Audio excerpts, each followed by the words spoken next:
เฮ้ยยูนักเลงตอนมากินข้าวปุ้นกินมีกะทิถ้วยละ20,000น้ำกันเด้อถ้วยหนึ่งนี่ได้หลายเติบเลยได้กินอิ่มหนึ่งพุ่นเลยมีให้เลือกทั้งน้ำกะทิน้ำป่าน้ำซีนเลือกได้เลยว่าจะเอาเส้นข้าวปุ้นเส้นมีเส้นข้าวเปียกหรือว่าเส้นข้าวซอยแล้วก็จะมีเป็นข้าวเปียกหมูกรอบนำทั้งหมดนี่เป็นถ้วยละ20,000ยกเว้นเฟอร์ซินสดเด้อถ้วยละ30ราคาที่ขน้อยแจ้งไปนี่นะเพิ่นขายฮอดวันที่30เดือน10 2025นี้ถ้าขายวันที่30ขึ้นไปเพิ่นขายราคาปกตินะจ๊ะในส่วนของรสชาติและปริมาณนี่ก็ถือว่าแซ่บและก็ได้หลายเติบเลยได้อีพ่ออีแม่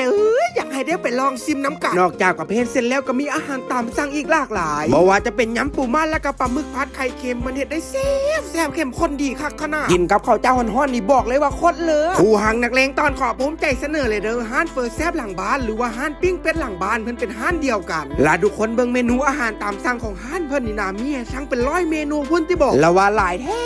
หลายว่าสำหรับห้านเพิ่นนี่ตั้งอยู่บ้านคำหุงอยู่ติดกับสมจิตเจริญทรัพย์เลยเด้อในช่วงตอนเช้าเพิ่นก็จะขายข้าวปุ้นข้าวเปียกเฝอตกค่ำยามแรงเพิ่นก็จะขายเป็นประเภทปิ้งเป็ดเป็นอีกหนึ่งห้านที่บรรยากาศดีมีทั้งโซนด้านนอกและด้านในให้เลือกหนังและเดี๋ยวนี้เพิ่นเพิ่มมาใหม่เป็นโซนแคมปิ้งพร้อมเด้อมีดนตรีโฟกซองมันม่วนให้ฟังเป็นทรงสวงหรือว่ามากแบบส่วนตัวแนะนำเป็นห้องคาราโอเกะเพิ่นจะมีทั้งห้องน้อยและห้องใหญ่ให้เลือกกว้างขวางดีเลยได้ทุกคนจองห้องจัดงานเลี้ยงได้แบบสบายลาที่ถึกใจสุดๆก็คือห้านเพิ่นน่ะอาหารแซ่บบ่ว่าจะเป็นปิ้งเป็ดปิ้งซีนยำไข่เหี่ยวหมาตำทะเลรวมกับน้ำปลาแดกนั